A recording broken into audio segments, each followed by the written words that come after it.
Hey there, it's time for the show, the Tatiana Show, where you make friends and talk life and crypto.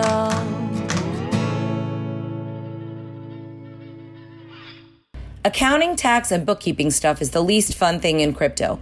Most people just don't want to deal with it. At Global Crypto Advisors, we cure this headache for crypto-focused businesses. Visit globalcryptoadvisors.io today. Oh, by the way, we can also help individuals with taxes too. Visit globalcryptoadvisors.io today.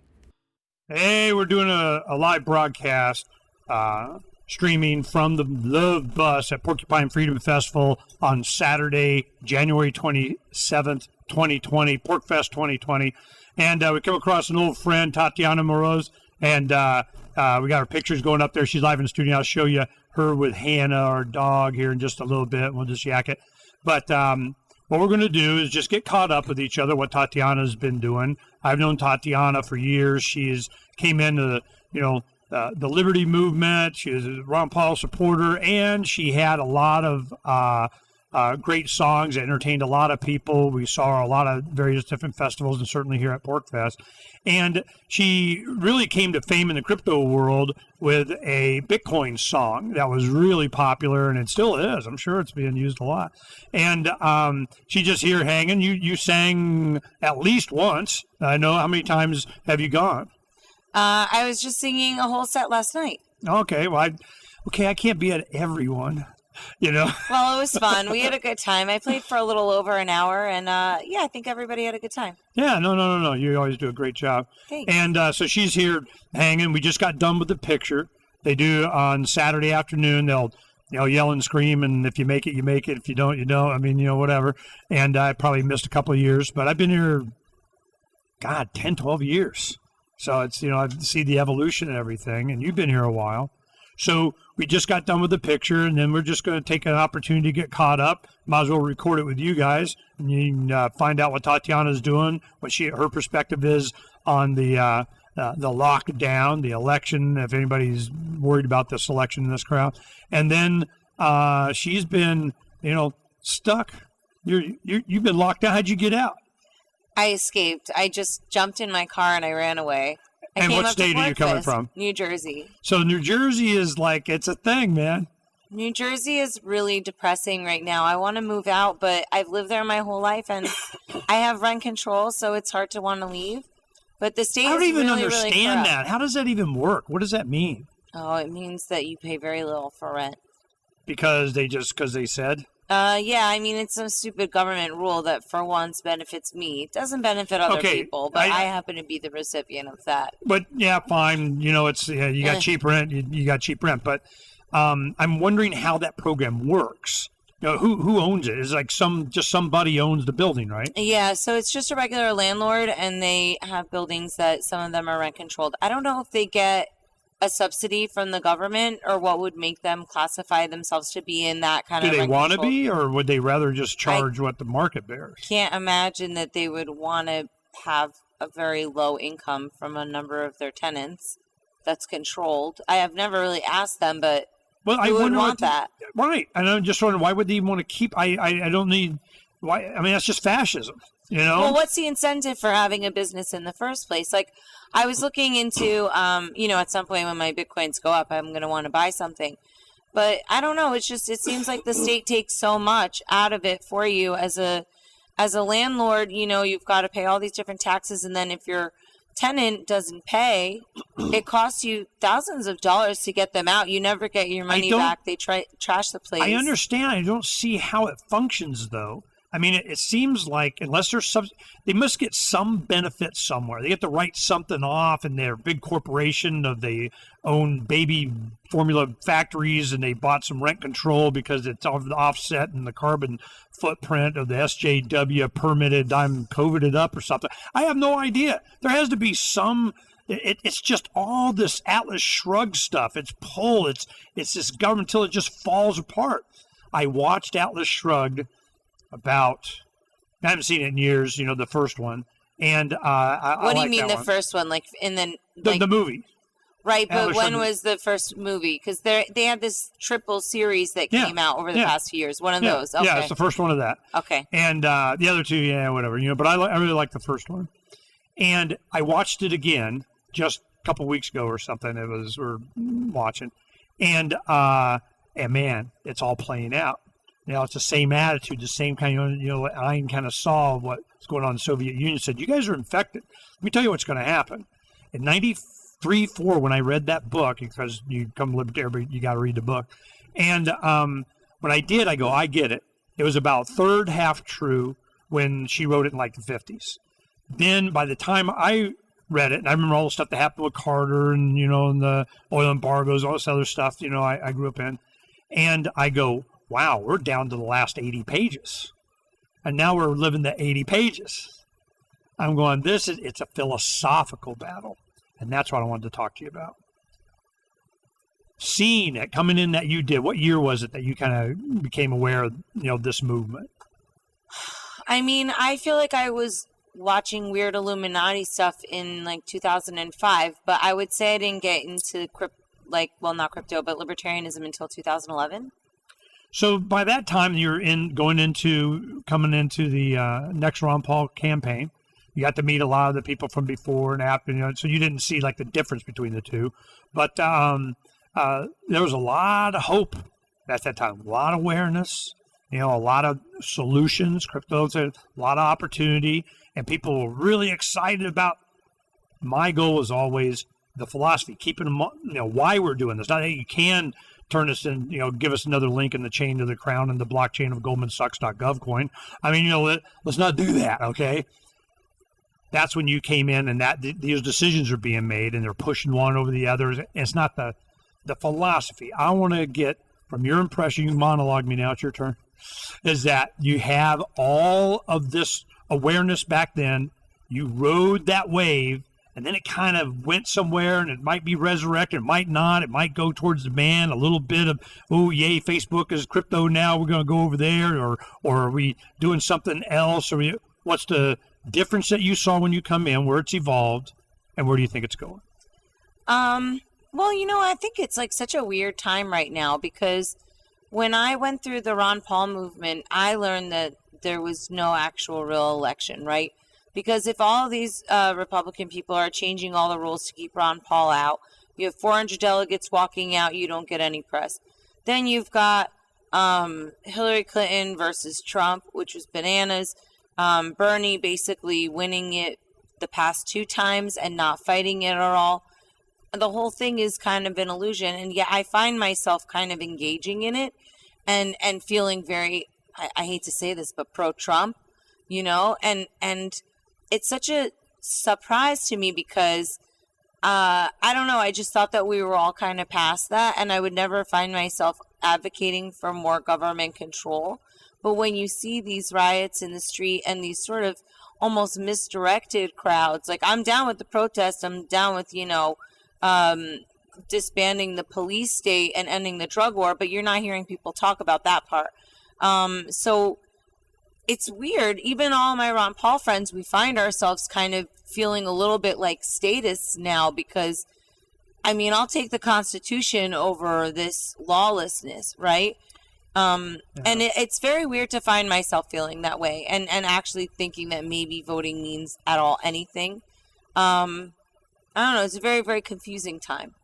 I've seen the line in the libertarian movement to where you have a one side, they're anarchists, screw them all, yada, yada, yada. And then the other side, but... when it gets really bad, the Bill of Rights, you got to edge it just a little bit, kind of. And it's what you say. The right conversation's not being had. When they say defund the police, I'm like, good, Yeah, but they don't even know how that works. I know, right? I know. See, they're not looking at, so then they want to show you, okay, well, this is what happens. It's like a psyop. They have the Antifa armed, now you owe us in the streets in Seattle. See, that's what happens. You need to worship, if it wasn't for government, I go, this is all government, it's all crap. It's all psyop. I'm old enough. I've been through it so many times, it's conditioning. That's what I like about this place up here. First thing they do, they start buying food. They're getting cows. They got pigs. They got land. They're cultivating. I mean, all the stuff. Where are the libertarians? Growing gardens, buying ammo, taking Silver Dave training, doing, going up to Jay's, doing, I mean, so it's a lot more positive. And that's what, on our tour, Donna and I are going to try and find other places like this. Because there are, and they got their own flavors or whatever, but the libertarian, it kind of spread, and it's an infection.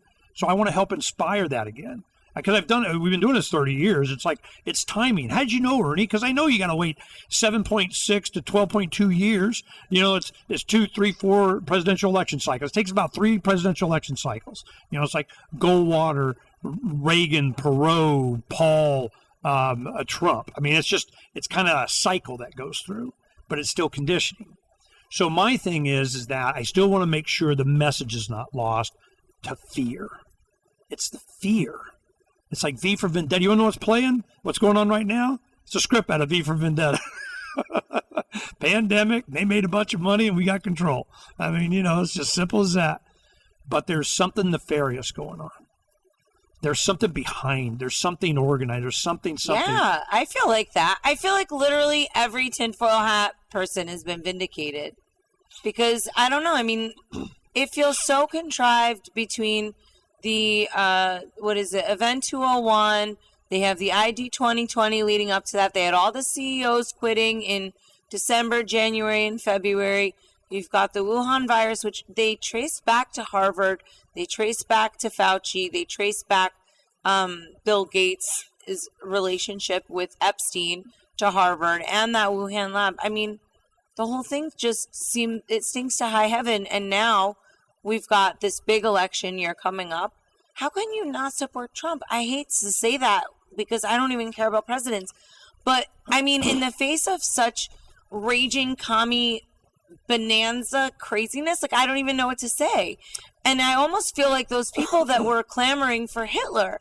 And that's also an unusual feeling, right? Yeah, my thing is not Trump, not whatever. I don't care. They don't rule me. I mean, I'm just like, yeah, whatever. Do you think that there's a difference between Trump and any other kind of candidate in the big grand scheme of things? Do you know that we do the Trump report every Thursday? I did not know or about Tuesday the Trump or whatever. report. Okay, let me tell you what happened.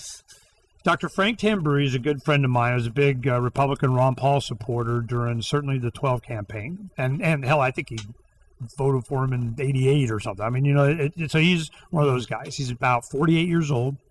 He's a doctor, a naturopathic doctor in Arizona, well known, does real well, has multiple offices. Boy's got going on. When Trump came down, because he is from Philadelphia, and his I think his father and uncles ran a steel business that built the infrastructure for high rises. Okay, so they're kind of in the same business as Trump, and kind of this Eastern boards kind of, they know, they went to the same Christmas party once every 3 years or some crap like that, right? So he read his books, Art of the Deal and everything.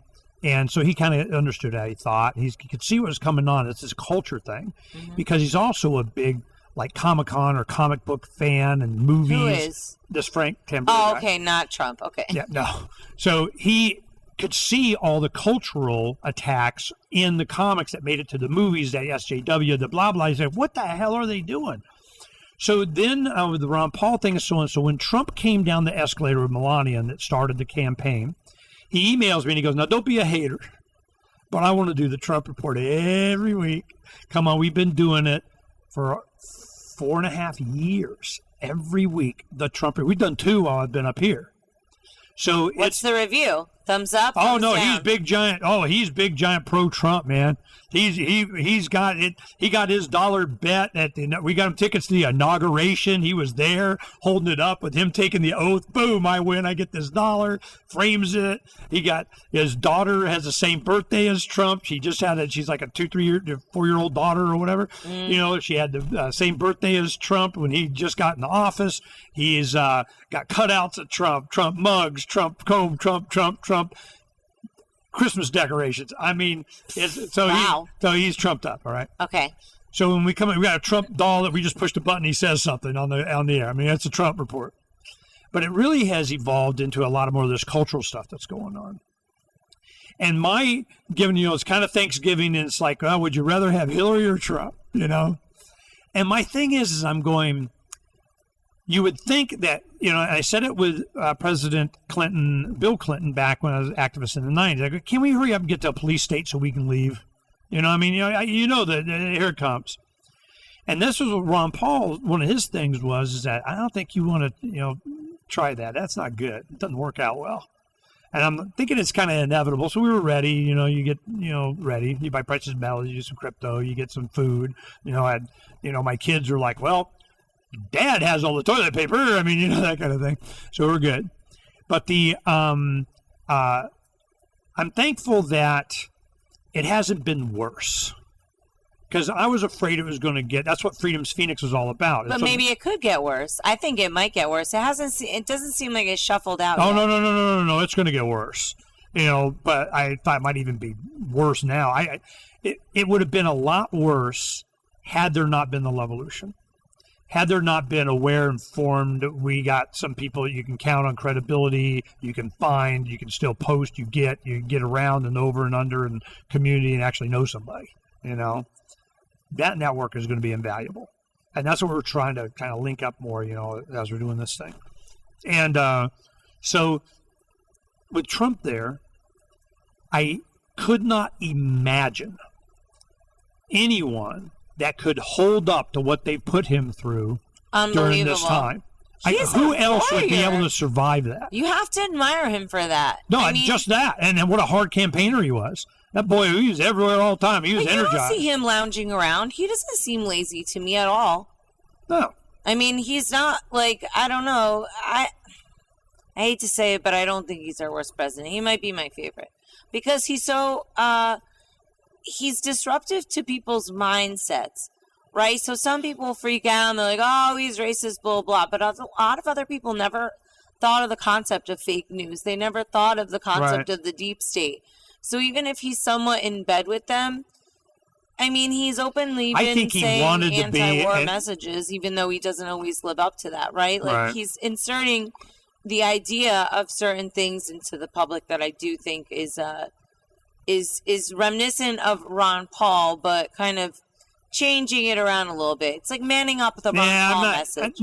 He sees the value of a lot of the freedom issues, and maybe a little ode to the Constitution every now and then. But I don't think he's too reactionary. I think he reacts in ways that I prefer. It's more statism. Like New Jersey, do away with the cops and they bring in Homeland Security. I'm like, yay, federalizing. But what are you going to do? Okay, so say I live in Jersey, right? If they're lighting things on fire, or not, Jersey isn't a good example. Let's say you live in Seattle, right? And they're setting up Chaz.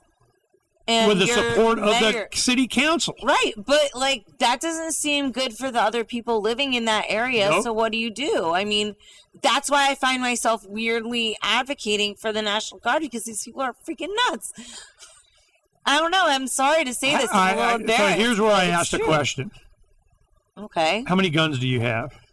I don't talk about that on the internet. See, this is, it's that right there, the ability to, because of course I would ask most people if they even have a gun, but so I kind of put her on the corner and how many do you? Yeah, that's what I thought. So the thing is that the ability to resist, the creativeness to resist, and you have your music to resist. Yeah.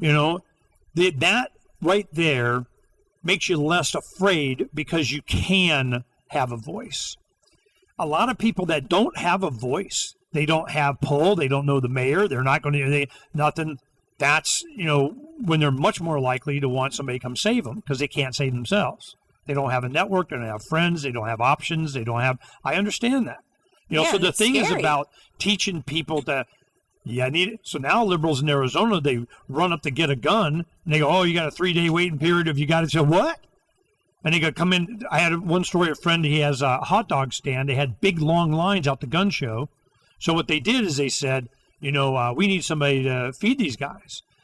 They were the guys come in, I want my gun, I got my Porsche, I come in and I got this wad of cash, let me in, I got to get in line. Well, how long is the line, how long does it take? And he goes, no, these are the guys here to pick up their guns after the 3 days if they already got them. Good. Oh, no, I mean, not good. I don't like anybody waiting. But now they see what gun control is. Mm-hmm. Yeah, the people are learning a lot of weird red pill lessons right now. But I'm really anticipating something much far worse. I know. You know, I think because, all right, if people, all right, look at Corona, right? You don't get Corona if you're protesting in Black Lives Matter, but you're definitely spreading Corona if you go to an open the state rally, right? I mean, people are not completely idiotic. They can tell that there's something a little bit weird about that. But don't you see that as a benefit? I do. But the problem is that a lot of people are not. It's so disorienting because we don't have face-to-face conversations, and all you see is the and they inflamed. Don't want you to. No, of course not. They see the inflamed war on stupid social media, and so people are not really even aware of what other people are thinking. You know, I might walk down the street and I'll see a black person and I'll think, oh, they hate me because I'm like a white girl, and they think like I hate them. And then you have a conversation and it turns out that they have, you know, a conservative streak or a libertarian streak, and, you know, you have a lot more in common with them than you would ever think. So I don't know, like, it's really sad to see everybody separated through the quarantining. I think that's part of the plan. I mean, it's oh yeah, I think it is too, to make us angry to, and hate each other. Yeah, to their benefit. Right. That's scary. You're not going to get together and go to spring break or PorcFest. You're doing it wrong. You know, see, to finish on the Trump thing, my whole time during this, you know, I'm always like, yeah, you're still voting. You're still voting. You know, he's great this, he did and said that. I go, yeah, he bombed this and he Federal Reserve that and he increased that and he signed. I mean, you want to go tit for tat on this? You know, I'll slap him around. Yeah. But the people that go, Orange Man bad. You ever see Tim Pool stuff? Yeah. We have Tim Pool on all the time. Okay. I mean, his show. So we put it up there because I get sent by a lot of conservatives to go, oh, well, look at this, you know, because he's kind of a liberal guy that, you know, just calls BS and all this bullshit they're doing. So then, so my thing is, my respect for Trump and his family is that I don't know any other family that could possibly have withstood up to this when they don't have the support, really, of the Republican Party and other base. It's just people and themselves, his own network. And he happens to be a billionaire that can kind of, you know, I'll feed myself. It's all good. Everybody else gets richer when they get into public office. He's getting poorer. Yeah. You know, I'm going, how often does that happen, you know? So then I see that I think genuinely he wants to make America great again, you know, whatever the hell that means. But my problem is that he still thinks it's going to happen through the government. He's going to do something. He's going to pass something. He's going to get That makes something. sense, though, because he's that kind of a guy. Yeah. You know, I mean, he wanted to be one of them. Decider. He wanted to go in. He knows how it works. He gave him money. I just posted a meme today on Telegram that somebody sent me that was Jesse Jackson and Al Sharpton shaking hands and patting him on. You're the man because he gave money to whatever. Now he's a racist, you know? So it's the absurdity of the whole thing. Yeah, who's even going to buy this racism thing? For how much longer? I mean, everybody's a racist all the time. I'm so sick and tired of hearing about it. You know, and it's not benefiting any kind of positive racial interaction. I mean, if people feel like somebody's being racist, it's good to talk about it, but this is absurd. This isn't a logical conversation. Do you go out? You're in New Jersey. Sure. And where do you go? What's open? How do you? Nothing is open right now. I hung out in Washington Square Park the other day. That was the first time I was out in my area in 4 months. I hung out with just some random people that I met in the park. What have you been doing for 4 months? Thinking. You're in your apartment. Yeah, I'm by myself and well, not always by myself, but yeah, mostly by myself. And I took a lot of time to do some self-reflection. Work stuff. Have you been doing your show still? Yeah, I'm doing the Tatiana Show and Proof of Love, and then I'm writing new songs for my album, and I have my business, Crypto Media Hub. So we got some work done. Yeah, no, I mean we got a lot of work done, and I think that when you're alone and you see, I mean, I feel like I lost 90% of the people that I know in a lot of ways, in terms of people's failures. Like for example, my sister-in-law won't let me see my niece and nephew. For 4 months because of COVID, okay? That's bananas. It doesn't even make any sense. I can understand if I was, quarantining for 3 or 4 weeks and then she lets me see them, but 4 months? I mean, does that seem healthy or normal? It's not insane. What is you think people's data? What do they base it on? Because Dr. Fauci said so? Not just that, I think people are literally cracking up right now. I think people are realizing that the matrix is falling apart around them, and they can't deal with it. A lot of people are like that. I have a guy friend, his wife is still in the matrix. He's kind of half woke. He's got to stick around. And frankly, I'm finding those people to be very annoying. I used to be all about, liberty, spread the word, I got to save everybody. Screw everybody, man. I'm thinking about me and how I'm going to survive because, it sucks to be alone if there's that kind of a situation. And it's great that I have friends all around the world. It's not that great if they won't let me renew my passport and I can't travel anywhere. To me, that's what Freedom's Phoenix was all about. It was the rebirth of freedom from the ashes of Lady Liberty's torch. That's what that logo is. The concept is you have to go through the ashes first and make sure it's freedom that comes out. It's not Pandora's box of whatever and hope gets out last. I mean, and that's what the work that a lot of us do and what you're capable of having such an impact on people is that it's that you feed. It was, what was it? God, what movie was that? Oh, it was Tomorrow. It was the Disney thing with whatever, about the future, being able to change the future. And it was if you have the good wolf or the bad wolf, which one wins, it's the one you feed. Right. That was kind of the theme of that thing. Mm-hmm. And I'm going, I want to feed the good wolf. And fear's the bad wolf, man. Everybody is so That's Star Wars stuff. Fear. Fear leads to the dark side. Yeah, I mean, but that's the whole thing. Everybody's so fearful, and you don't even have any kind of sense of, because somebody's crazy and living in a fantasy world where a cloth mask is going to protect them from a deadly virus, I have to go along with it, or I'm mean and I'm uncivilized, and I have to placate their insanity. I mean, it's very... Well, yeah, no worry about it, but don't you... No, you don't got to be mean. You got to you state your opinion, and then you respect whatever their decision is. Ugh, I don't know. I'm getting sick and tired of having to tolerate it and act like it's sane. Did you get one of the first flyers that we did? No. Do you have one, Donna? It's just information on, the vaccine thing, on the COVID, on the whatever. We just get people educated. You can take that with you and use that, But the big thing that we're working on is empowering the people that want to do something. That's what the most. And how do you do that? What's the inspiration? Method? No fear, courage, information. Mm-hmm. Teach them how to expand. That's what the Love Bus is. We'll go to a community. Somebody's being abused by and forcing the kids they can't, and what you plug them into the community, you do some signs, you get out in the public, you make some woo-hoo, you empower them to be able to help their neighbors and share information, or you don't go, chalking mayor's car or anything or whatever, that crap, right. But, which has got a place, but that's not what we're going to do. We want to inform the medical community, the doctors, the nurses, the people that think that you need to know some terms of search. You need to know some facts to be able to make your decision. Educate before you vaccinate. The motions and potions forced by the crown is never a good thing. I mean, just plant these splinters in their mind and then support the people that need it. And it just like a virus, it goes.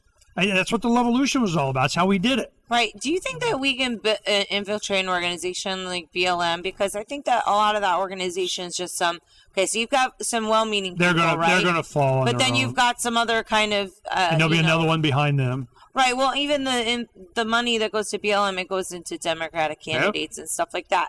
So, did you feel compelled to go into straight to them? It goes DNC. No, literally, BLM, I know. All of the 10. BLM is the Democratic Party, literally. Yeah, I know. Mm-hmm. So, is there a purpose to? I would say that I'm not anti-cop per se, but kind of for shorthand anti-cop, right?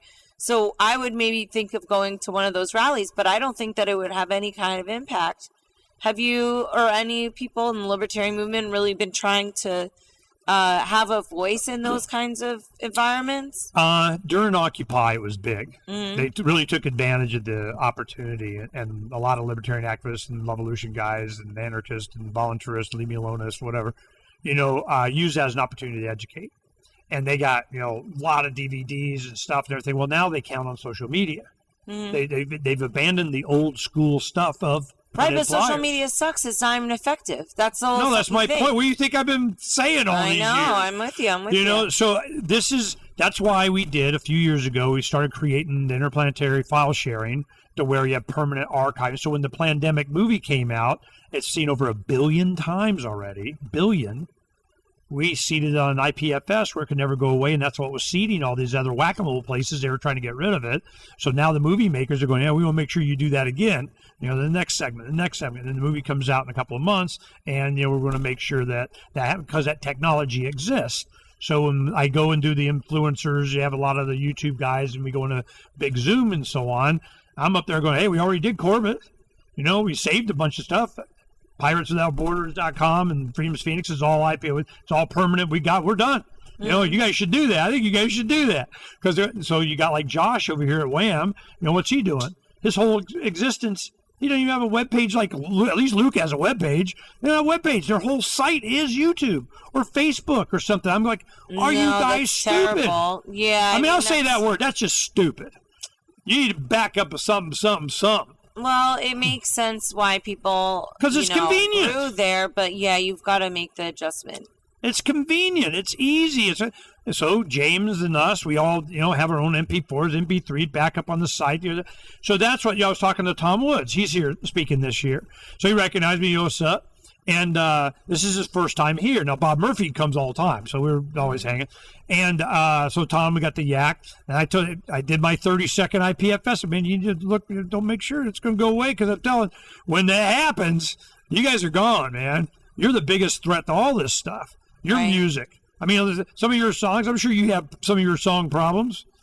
Yeah, I mean, I don't know. I've never really done very well on some of those sites. I don't know why. Like, I do all this stuff. You're on the freaking list, man. Yeah, I guess so. It still makes you feel bad, though. You're like, oh, any more views? It's, see, but that's how the whole they, thing, right? That's how they do you. It's like high God, school. You're killing me. I know, it's killing me. I feel like conflicted. You've got all this stupid stuff about, and especially because a female, they're like, oh, you have to do this, you have to wear this, like, No, stop, all that. Stop. You're stopping me? The internet 2-point kiss my ass is where you need to be planting your flag, building up the content, be ready for the next wave. Yeah. See, everybody's going, how did you know the timing? I go, it's regular. You got to keep getting ready for when it happens. We've made this decision to do this in October. We've been getting ready since December, just for this. I go, Ernie, you picked the worst time. I go, we picked the best time. What do you think I was waiting on?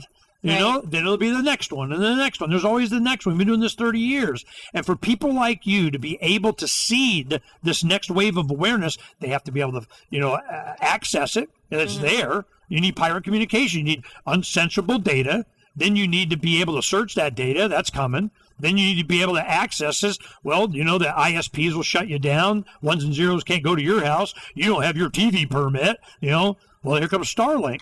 Well, then he gets all buddy with the government or whatever, so then we have CubeSats. I've been talking to a bunch of guys about CubeSats because they know that we're supportive of this, to where we have direct, peer-to-peer. They can't do anything about it. Bring on the ion cannons, start shooting down them, electromagnetic radiation, put us in the Stone Age, because, damn it, the people are rising up, which is why I'm concerned as much as you are. How far will they go to maintain their dominance over the individual? What's the point of all this technology without a little love in our lives? Our hosts, Tatiana Moroz, Dr. Stephanie Murphy, and Lauren Kasovitz, have come together to bring you Proof of Love. Go to proofoflovecast.com. I think that they're not even trying to hide it anymore, which scares the crap out of me, because they're being really reckless and wild. So, I mean, I saw a talk today about COVID, the whole patent, how they get the 666. And, they don't just give you the number that you want. It's not like the DMV where you're like, run DMC number 2, whatever. So, like, I think it's just so blatant that there's a lot more bad things coming down the pike. And I think it could be, I don't know, like, pretty bloody. I'm pretty fearful. Yeah, I had to make a decision. I'm, gunned up. We're good. We reload. My sons have guns or hunt or whatever. We kind of grew up that way. And on this trip, I only have a 12-gauge shotgun, because you go through some states. Man, that's what I was going to say. How are you traveling with a gun? I have a gun, a handgun back there that they lent me. Some guys here, one of the listeners of the show, know that was it. He goes, well, while you're up here, here's your gun. And I go, cool. Didn't kill anybody with it. I didn't even think of that. But anyways, but I'm going, I go, cool, thank you. But when I'm landlocked, I got to go through Massachusetts to New York. The love bus, man, that's easy. I'm not giving them an easy target. There's no drugs, there's no guns, there's no ammo, but Joe Biden said I could have my 12-gauge shotgun. Oh, well, if Joe Biden says so. It's in the law. They have, if it's separated, if it's a door stop that kind of someday you could use it for a crutch or whatever the hell, you can have a shotgun. No semi-automatic. You can't, it's just weird. From someone from Arizona. But the thing is the only reason is the bullet I bit, because one, I don't plan on going in big city crap in the middle of this. That's not what this is about. And I fought that battle, and I'm good. I'm on record of kind of did my thing. But I just don't want to give them a freebie. Okay.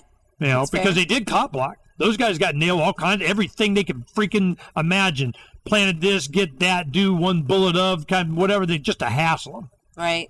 So I go, no, all right, I'm not going to give you a freebie. If I got all security cameras live stream, I flip a switch, I do that. Wow. Say hello. And it live streams. So wait, can you do that? Okay, so you're driving along, cop pulls you over, you say, hello, officer, you're on live stream. How can I help you? That switch right there. Do you tell them? Do you have to tell them? Well, we got stopped one time when we were coming down from Maine to Manchester with the bus from Derrick's. And they said at 2 o'clock in the morning he blew through a stop sign or a red light or something. I was sleeping, I don't know what the hell was going on. So he goes, hey, we just got stopped, man. We come out, we have, we had got the plates from Montana. We just got them. 4 months of them dicking around with whatever. And so it was expired plates from somebody other name and yada, yada, yada. So finally he comes up and he goes, you're aware that I am live audio and video recording. He had some Borg thing on his head. Oh, right. And we're going, you're aware that we are live. No, we didn't say anything. But you can see the cameras here, and the monitor over there. That monitor would have the cameras when we flipped the switch. And so he was cool, and he, they let us go, no big deal. He goes, well, I'll just give you a ticket for, not having registration if you got it. So we give him, copies of the whatever, send him to court. So Derrick didn't get a ticket. So that was our only experience with law enforcement. It wasn't that bad.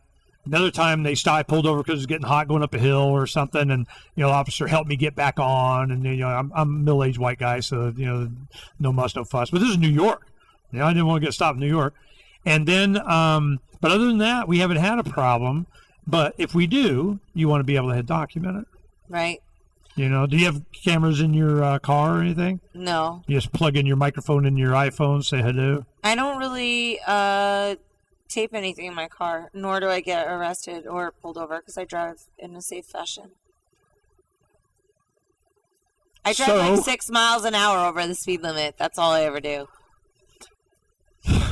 So I don't. Have you ever had interaction with law enforcement at all, really? Yeah, of course. I mean, I don't really get, I don't speed. I don't get into accidents really. I don't know. I've gotten pulled over a couple times in my life, maybe 3 times.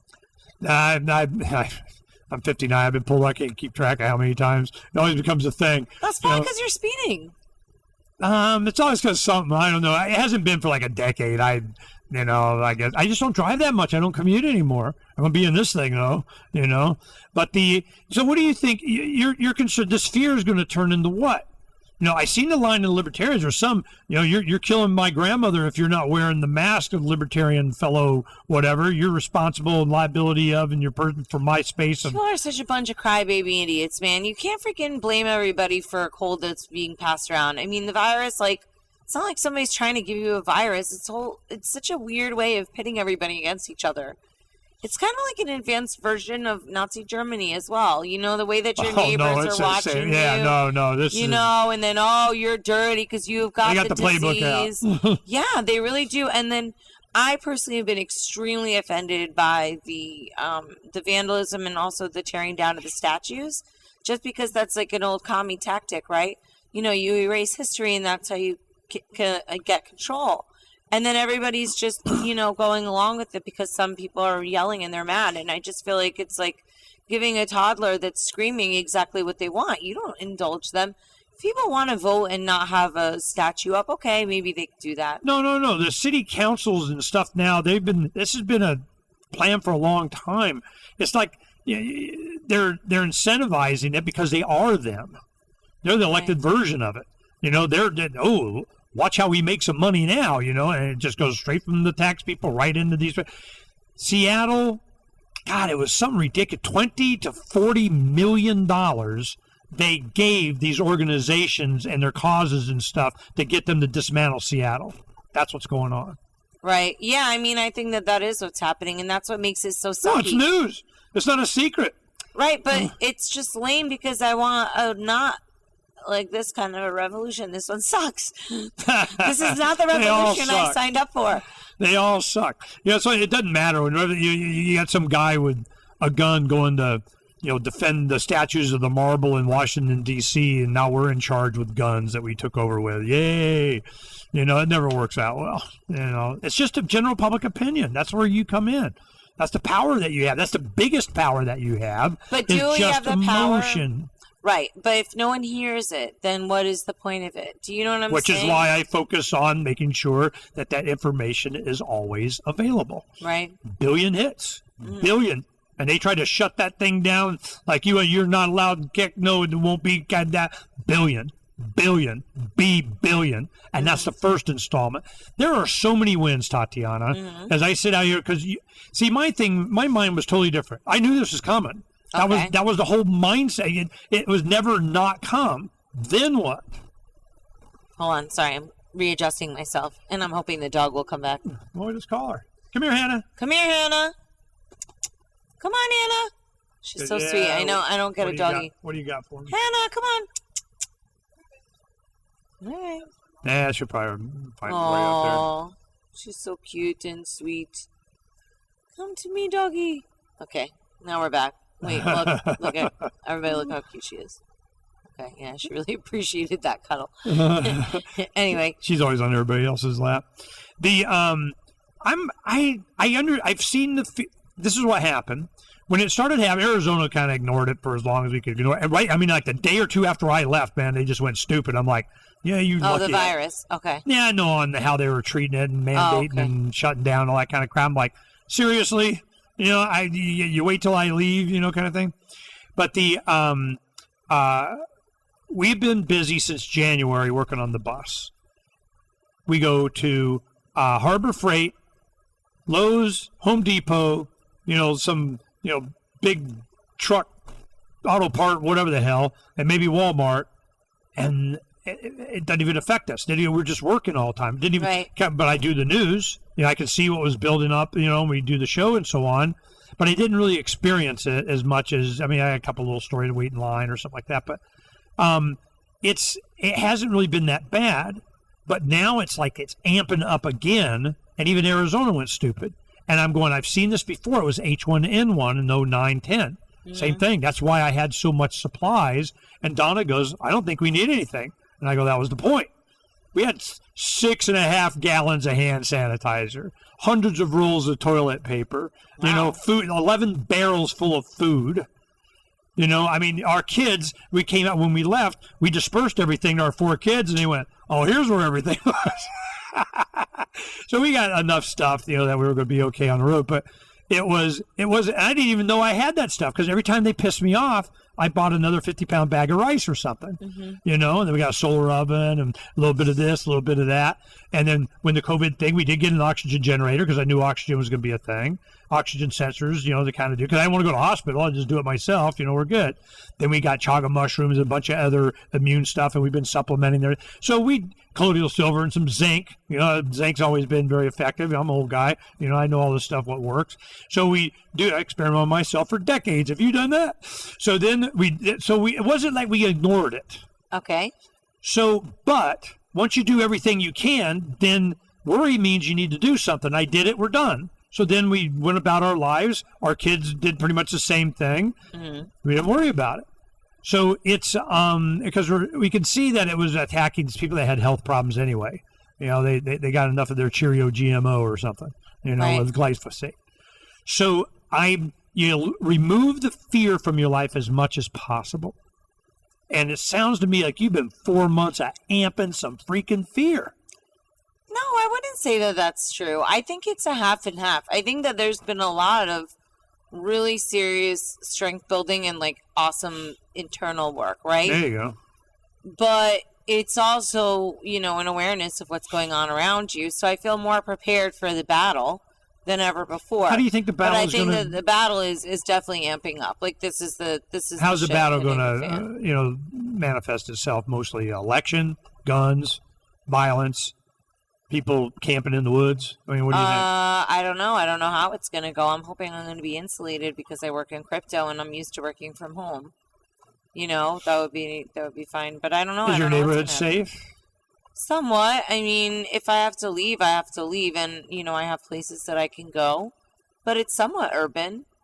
It's not like I live in the sticks. I don't want to. That's the annoying thing is, like, if it keeps getting crazy, I don't know. It's going to be really annoying to be in a city. Tell me if you've noticed this. My thing has been that it's really been the people that are embedded in social media and got their phone in front of their face all the time have been programmed by all the news and all the what's rewarded and what's punished. Who gets I'm one of those people, though. Like, I participate in social media. I like the juice. It's like high school, and you try not to participate and you try not structure normal conversations. But at this point, everything is just bananas. I find I do a lot better without engaging on social media at all. Have you been up here? But I think that's very hard to do it. What do you mean? On your phone a lot? You've been social mediaing? Nah, not really, no. I mean, I don't really like to do that anyway, but I like to read all the articles. And so then I've got all my outrage going. You know what I mean? Like, all the people putting articles that I don't like, they're making me mad. And then if I ask a question, then I have, 4 like super left-wing friends that always make an annoying comment, and that makes me mad. It's like, this stuff is so stupid.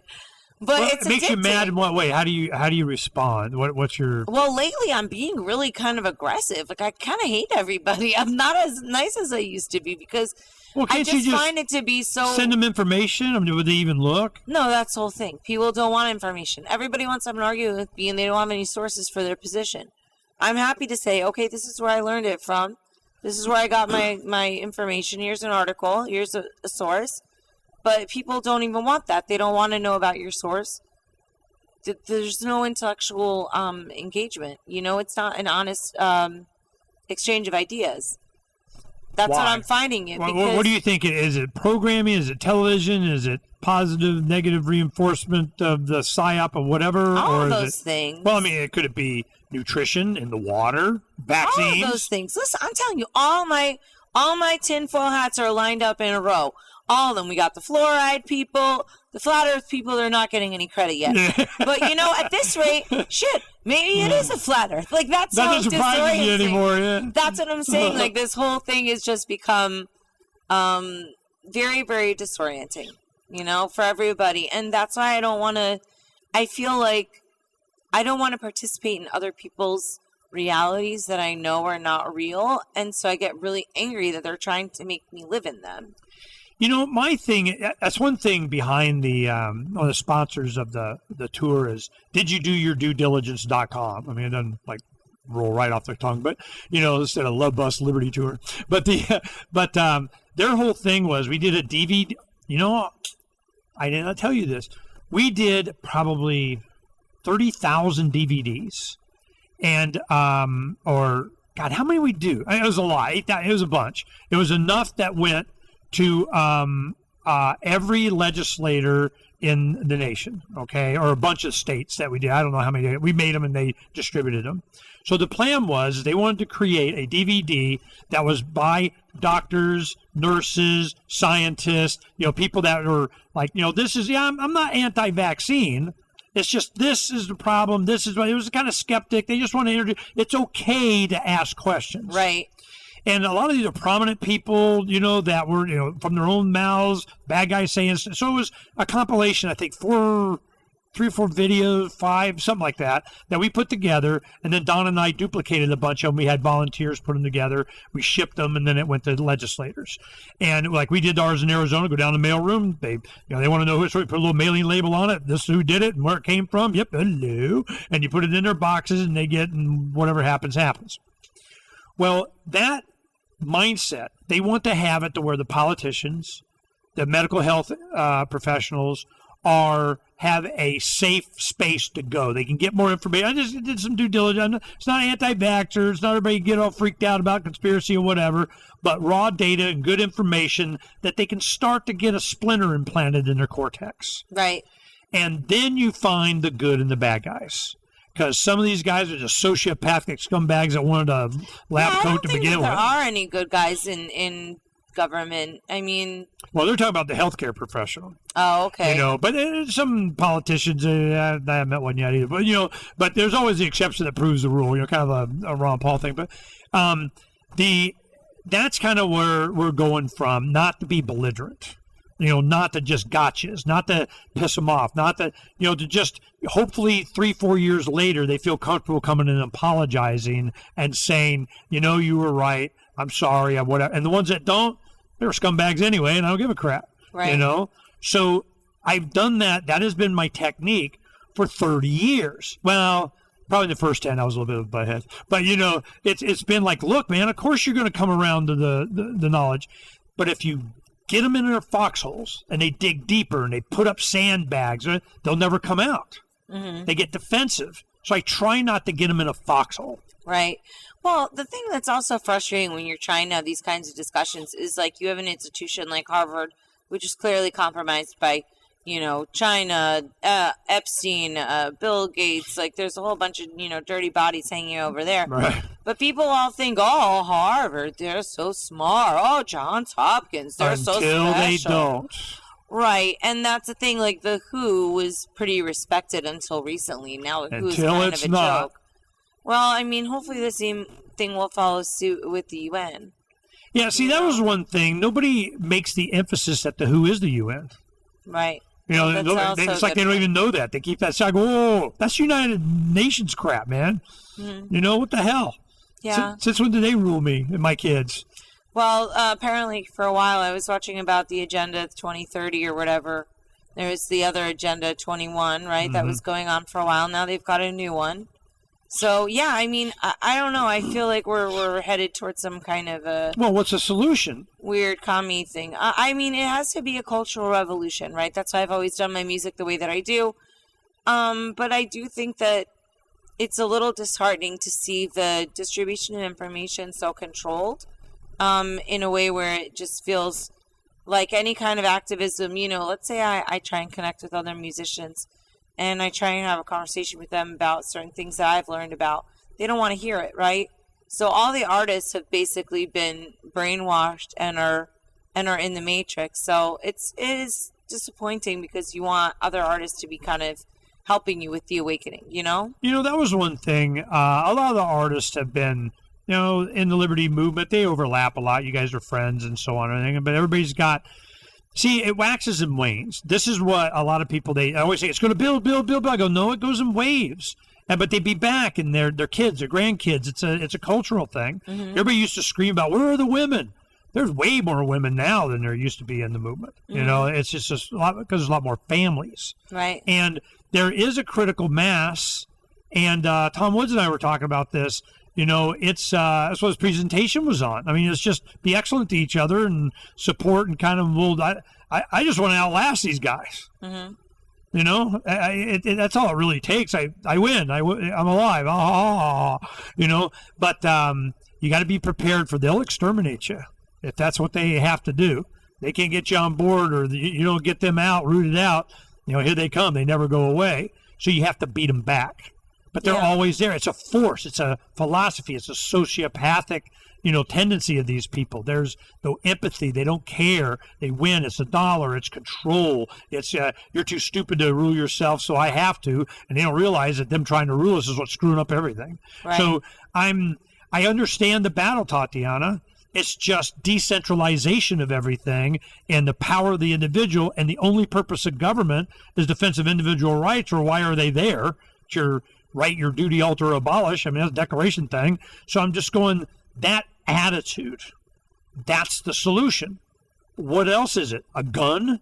I mean, not that might not be part of it, but out of love, people defend, their families not because they're weak, but because they're important. Right. You know, it's like, what's your job? And a lot of women so when they do a lot of the training, train the mothers and fathers to take care of them. I'm not going to go out and defend their family. I got my own crap to do. But I will certainly help them learn how to do it themselves. It has to be an individual decision. And that's why it's a patriot behind every tree kind of thing. There'll be a gun there'll be a rifle behind every blade of grass kind of deal. That's what they need to fear. So, but when you got it's collectives and it's groups and it's, it's Facebook echo chambers, that's not the solution. It's face to face, which is why they took that away. Yeah, they don't want everybody to be getting together. They certainly don't want us to be protesting together. I'll tell you, the vibes when I went to the Open New Jersey rally, Memorial Day, it was great. I mean, you could feel the love, right? It was just a lot of people that were common, had a common value of freedom. And it was a lot of different kinds of people. So I can see why that would be fear, inducing for government. But I think that they want to burn it all down because then it makes it easier. Help me with the to day. rule us. I mean, I always do the they, them, those. It's ones won't leave me alone thing. But when you say they, I mean, what are you referring to? What do you think?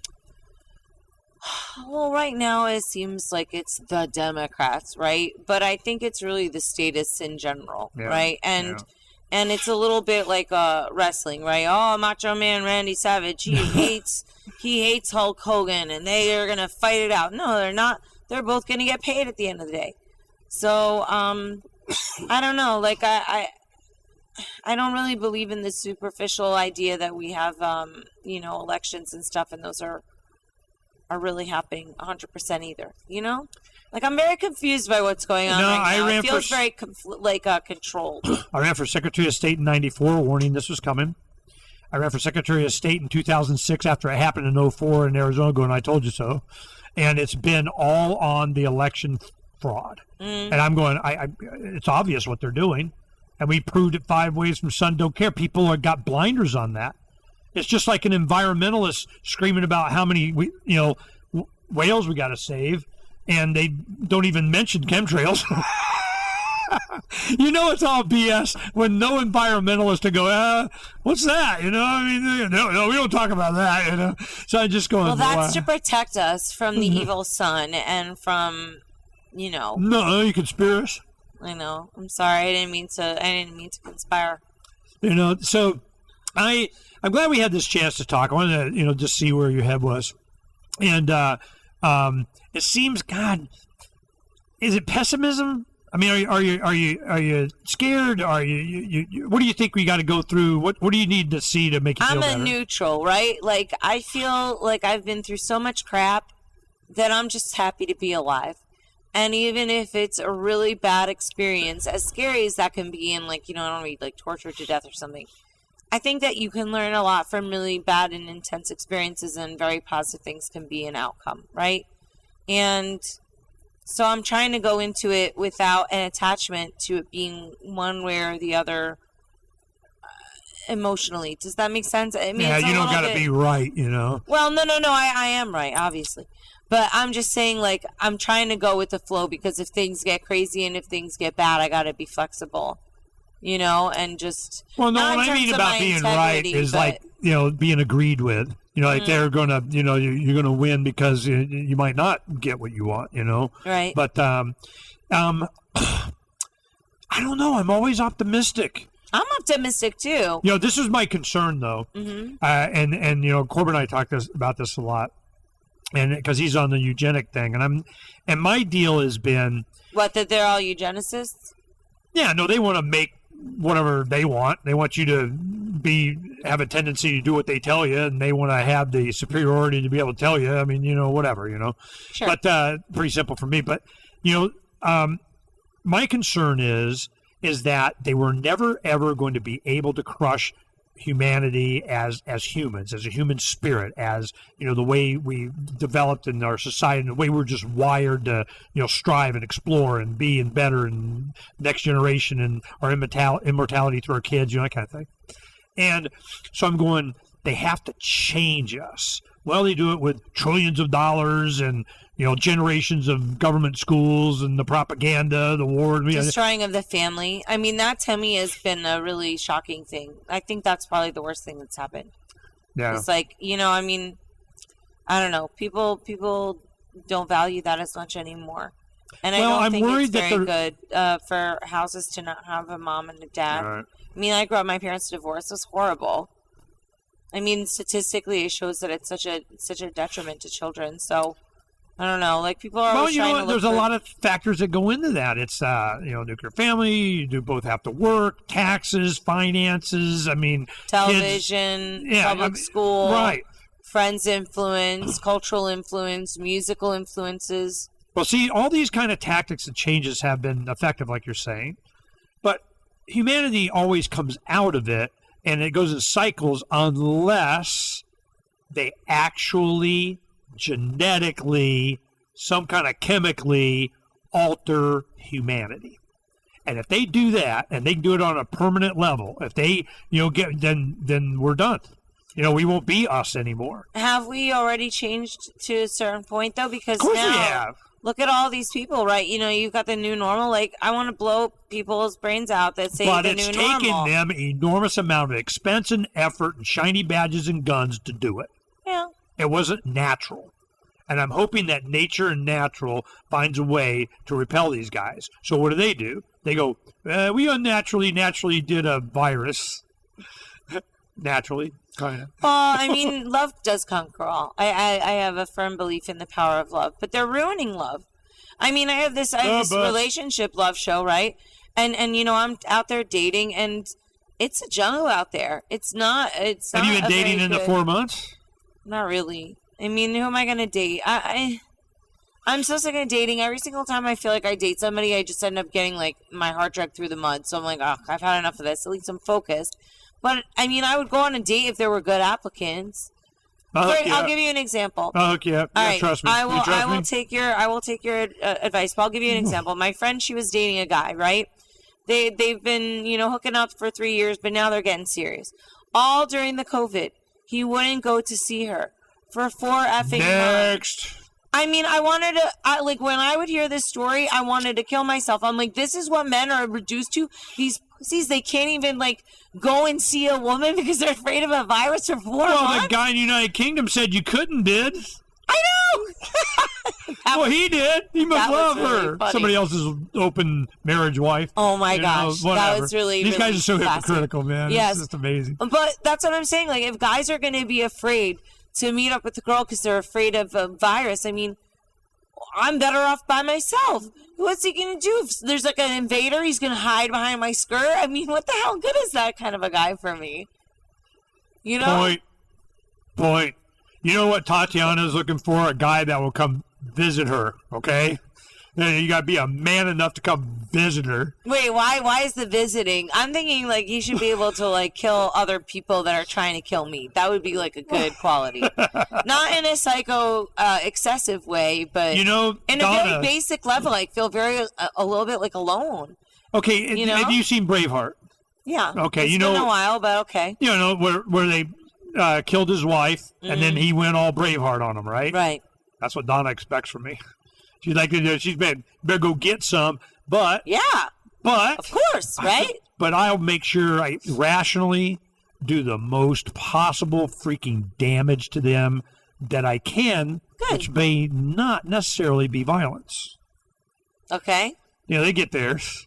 That's good. Already make sure you get theirs. That's a little creative to get theirs. You want a man that's going to go out and get into a little bit of trouble and exact vengeance for you or whatever. Donna has been the source of a lot of things.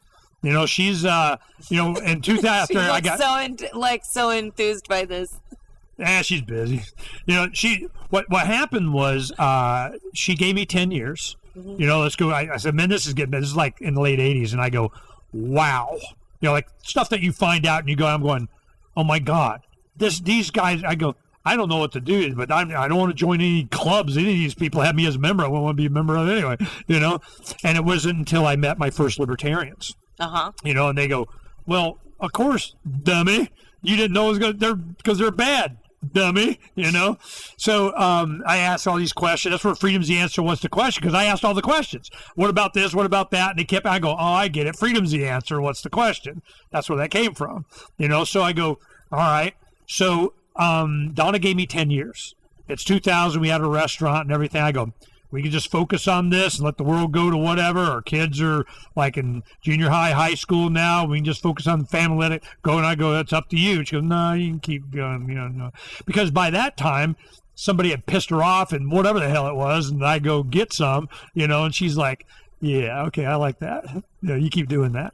But it wasn't mean or violent. It was political. I do signs. It was, philosophical. I go, well, let me tell you a story, and then the radio and all that kind of stuff. So that's where her support comes in. Do you think that it's worth it, though? Like, sometimes I feel like trying to save everybody is completely pointless because I give away a lot of my energy. Yeah. And then, you have COVID come along, and really I was very alone.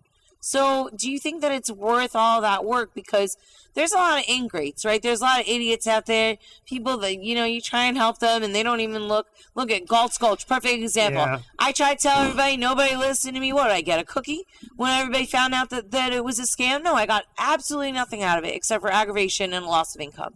And and everybody thinking that, oh, you're like hysterical because you don't want us to lose $10 million. And I was right, and big effing deal. Nobody cared. So I wonder sometimes, not that I want to stop doing what I'm doing, but I do question the purpose of trying to save the world. It depends all what the you're time. doing. I'm not. I'm trying to save the world for my grandkids. Okay. I'm not trying to cure everybody else's grandkid life. Okay. That's not my problem. But the only way I know to live freer and for my grandchildren to, the freedom's phoenix coming out of this and go in the right direction and the fantastic future of abundance that's available for us. The only way I know how to make that happen is to advocate it for everybody. But by inspiration and example of me doing it for myself. So you don't see me going out and helping somebody else do what they want to do. I give them the power for them to do I empower them to do whatever it is they want to do. I'll help them help themselves, but then I just do what I want to do. And what happens, all those people that I help them, do what they want, have their voice, they help me. So it just, it's kind of,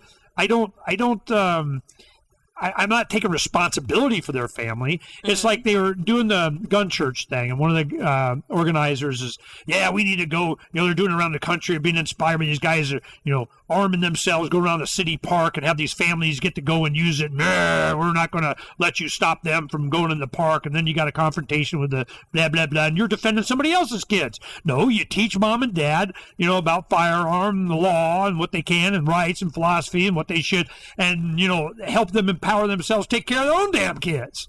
It's a totally different way of looking at it. Everybody keeps thinking collectively. They think that we're going to beat collectivism with collectivism, I guess they're it needs to be coordinated in some way, right? I mean, I in feel philosophy and goal and maybe even in method, but not in hierarchy. I don't know. I feel like we need a little bit of leadership. The leadership always happens. Do they need a shiny badge? Do they get a vote? No, do you think we have a leader of the libertarian community right now? A whole shitload of people. Okay. Do you think that any of them are political? No, you're looking for national. It's rare you get a Ron Paul. And it wasn't Ron Paul. It was the people. It was a spontaneous order around what he said. Right.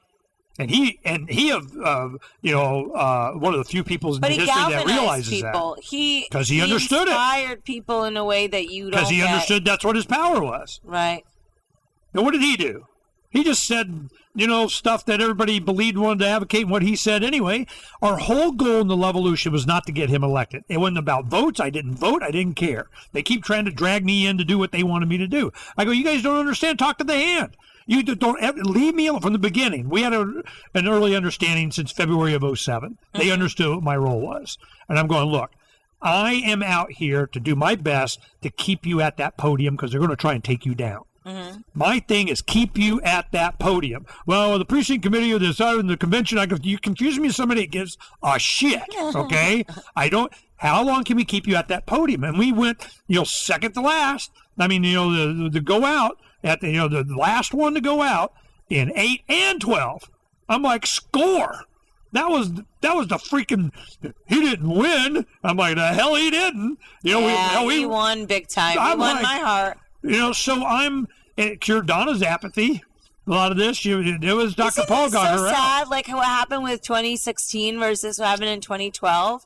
I mean, that's like also sort of a manufactured misery, right? But I mean, in 2012, everybody was so loving, and I mean, there was no animosity with the left and the right. It was beautiful. I didn't hear any kind of trash talk on anybody. And now it's just the complete and polar opposite. They kind of hijacked it. It's a technique. Yeah. I when I first started doing, I meet a lot of political, hacks of blah blah blah blah for foundation or whatever, because when you have influence in like a state or something like that, they're always wanting to meet you for something, or I interview them, or I go to these meetings or whatever, and they're the head some bitch in charge of the foundation of get this guy elected thing. And the Democrats are always trying to work a deal with the libertarians. They've given probably hundreds of thousands of dollars to libertarian candidates and do stuff that we're doing just to pull a % or two from a Republican to help with whatever the hell. So I deal with these guys all the time. It's how the Republicans know we do. Yeah, whatever. What do you want to do? You want to be some freedom thing? You want to do this? Yeah, okay, yeah, whatever, And I do them on the show. I go, we're open about it. There ain't no behind the scenes. We're going to be out in the front on this thing because, we're playing a game. Let's play the game. Well, when you talk to these people, they're of a whole different mindset. They understand how it really works and what they're doing and who and where and what, and it all comes down to just how much power they can accumulate for themselves and take from the other guy. And how they do it is they have it's like a square with 4 quadrants. It's how high are your positives, how high are his positives, how much are you negatives and his negatives. So your goal is to increase your positives as much as you can and increase his negatives as much as you can. That's where the negative campaigning comes in. What I've seen evolve, and they admit to, is that it's much more effective in the polling if you focus on their negatives. It's just a numbers game with these guys. So that's why it's all so effing negative. It's just any fear, any crap, and baby killing, cat eating, whatever. How long are we gonna get in this? Because it keeps happening. It's amazing after the last few years, and people still fall for this stuff. And they want you to believe that they do. They can't even conceptualize. Look, I'm thinking about voting this year. I didn't vote in the last election because I thought I was stupid, and I'm like, I'm not going to participate. But even now, I want to. They're convincing us. Yeah, you do what makes you feel better. You trust your gut. You do it. You don't do it. Us. I'm not. Okay, this is how I voted the last time. Frank Tamburri, man, he was all about Trump. Trump. So he got you in. Well, kind of. So I go like this. I go, you know what? I'm mentally handicapped, and I need help voting. Oh, really? So I had him go down. I said, I need help voting. So Frank helped me vote. Oh, my God. So I go ahead, man. I don't care. I mean, you might as well, but I don't. It made me feel better. It was fun. The guy, and I have no trust in that system because I know better. Yeah. I had 44 Arizona election laws. I challenged all the way to the Ninth Circuit Court of Appeals, and I was my own attorney and did oral argument in San Francisco. Wow. I've had over a dozen lawsuits. I've been to Arizona's Supreme Court 3 times, Court of Appeals, federal, 3 times, once in Arizona, a bunch of them. On all this, I made them say it! I want you to say it! Say what? That the law doesn't say what it says. No. That the Constitution doesn't. I go, it says right here that you have. They go, nah, we don't feel like it. Oh, okay. I just want you to say it. So all these times it's like, did you write your legislator? Did you file a suit? Did you call your congressman? Did you run for office? Did you with the press? I've checked those boxes, all of them, bunch of times. So I know. So that's why with confidence I go, but what I got more out of that than anything else was never what the judges said, never win, lose, it didn't matter. It was the press coverage. It was the conversation. It was the knowledge that people had. It was the printouts. It was the flyers. It was everybody know. I can give you 15 gazillion stories. That's what my show, you talk about all these stories. So the audience is like, oh, God, please don't tell her another story. But, the point is that it is the people, just their opinion, that makes the difference. Crypto is a perfect example. Right. They give a shit what they thought about it. Of course they want GoldmanSachs.gov coin. I know. We don't, and we just do it, and we don't have to. But there's only a small bucket of the so what? and you can't do anything about it. So now what? Yeah, well, I don't know. It's going to be quite a wild ride over the next few months, I think, especially. But what about after? All of a sudden, November, everything's cool. It's all done either way. What's the Democrats win? Oh, we're all good now. See, it's a prosperity. We write more checks. No, I think everybody got universal basic if the Democrats income. die, I mean, if the Democrats win, I think that there's going to be a civil war and the red states are going to rise up.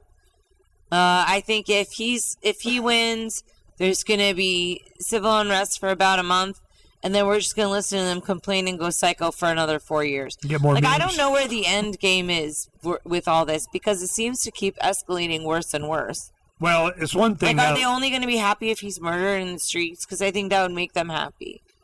I think a lot of people need to realize this is worldwide. They hate the Trump derangement syndrome? No, the whole control of the same people that are against him or against any, individualism or populism or whatever. They need this global. That's what the goal is. And that, because it's other leaders around the world, anything that even resembles not total compliance. I saw today, Donna put up Spaceship 2, they're getting ready to do tourists, in the space with the space plane thing. They made a big deal. Oh, yeah, our second, glide test, we're getting ready. We're going to go to space. Woohoo! And they made a big deal out of unity as they all were wearing their masks, standing, cheering 6 feet apart, with their rainbow gay LGBT of going to space of we're in pace. And I'm like, it was a commercial for Black Lives Matter support. And they even said it. We support Black Lives Matter. It's kind of going, where's the check? What you get paid? But everybody's what the saying hell does that have to do with? But it's so not counterculture. You know what I'm saying? Like, people who are protesting in support of Black Lives Matter. I'm not saying that there isn't racism. I'm not saying the cops are freaking wonderful. But the whole thing is basically playing into government-supported dissent, right? I mean, that's almost like, it reminds me of like Rage Against the Machine. That's not dissent. Right. But that's what I'm saying. Like, Rage Against the Machine to me is almost a loud protest, right? Because at the end of the day, they're commies, right? So they're at the end of the day, like, they're helping the overlords win, right? They're not exactly tearing down the system. They're not offering new alternative ideas. They're approved dissent. I'm not sure it's it supports the infrastructure. The more that people feel racially divided, the stronger that left faction becomes. Do you think that there is a resistance, a rebellion, a significant represented, maybe even majority of Black Americans, Hispanics, American, that none of that, even because since I've been a kid, the interracial marriage, brown babies of, whatever, hell, one of our children, my son-in-law is Hispanic. We got a little brown baby. And I'm going, this is so, I don't think it matters. And this is it, Tatiana. It used to be that it's content of their character, and I wasn't supposed to care. Doesn't matter, just you by content of your character, your merits, whatever. And I thought I was not supposed to care. Well, you have to care. You have to care that we get sorry. Extra. Yeah, and get on your knees and lick my boot and whatever. Oh my gosh! I thought I wasn't supposed to care. No, gotta care. That's what I'm saying. That's the whole thing. It makes you way more racist. Like, I wasn't even thinking about race. Obviously, I'm in a position of privilege and being like, look, I definitely don't get as much shit when I'm driving. Partially because I drive like a grandma. Partially because I'm a cute chick and cops don't think of me as a threatening person. But they hit on you. I mean, maybe. I don't know. I don't date cops really. But, I'm just saying this whole thing has just gone completely off the rails. And now I have to worry every single time I talk to a Black person. They think I freaking hate them. I don't hate them. Do they hate me?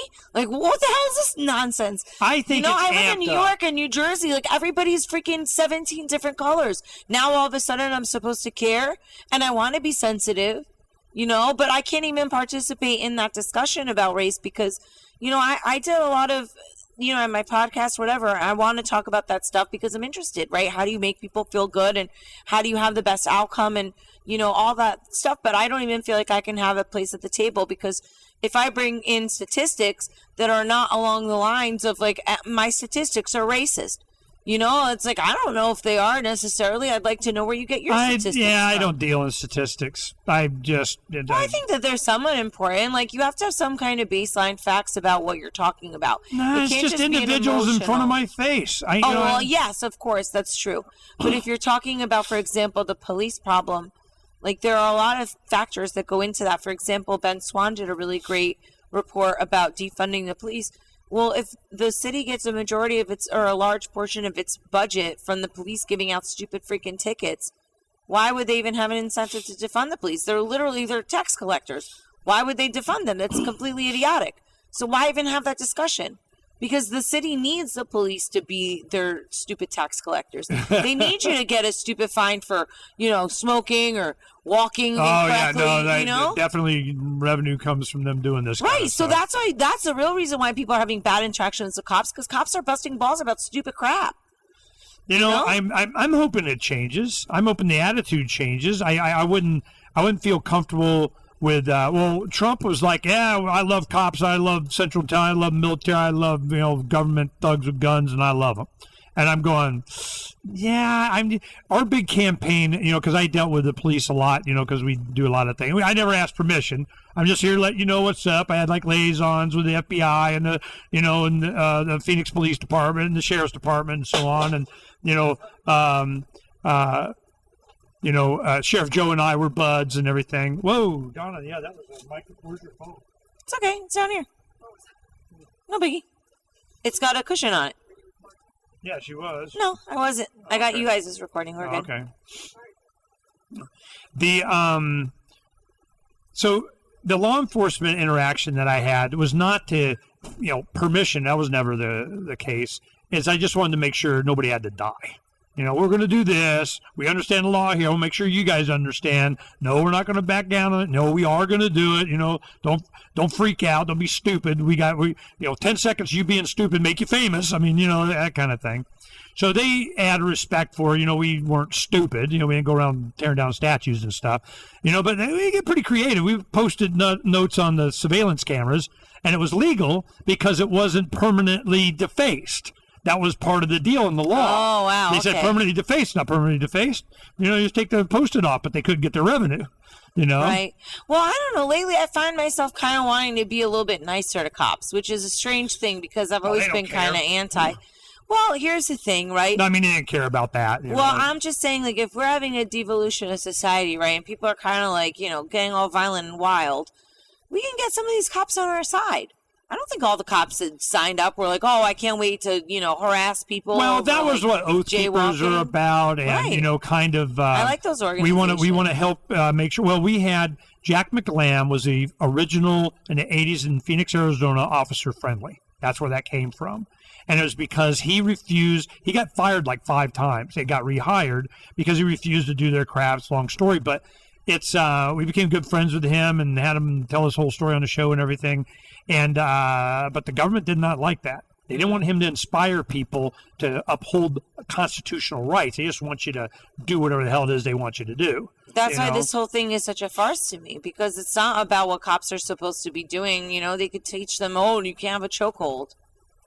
I don't care about the freaking I didn't see a black man. I didn't even give a crap what he did or how good and whose reputation. I think they make him into a martyr, and they always make martyrs out of these guys that don't need to be martyrs. But I'm going. A white girl gets shot by a cop. We had it on a couple weeks. Nobody cares about that. And she wasn't doing anything wrong. And cops are killing lots of people all the time. That's what I see. I'm going, look, there's somebody being abused and killed and choked out and, just because they can, and authority and, gratuitous violence of whatever over stupid shit because they can. And they're that mindset. So I'm going, that's the problem.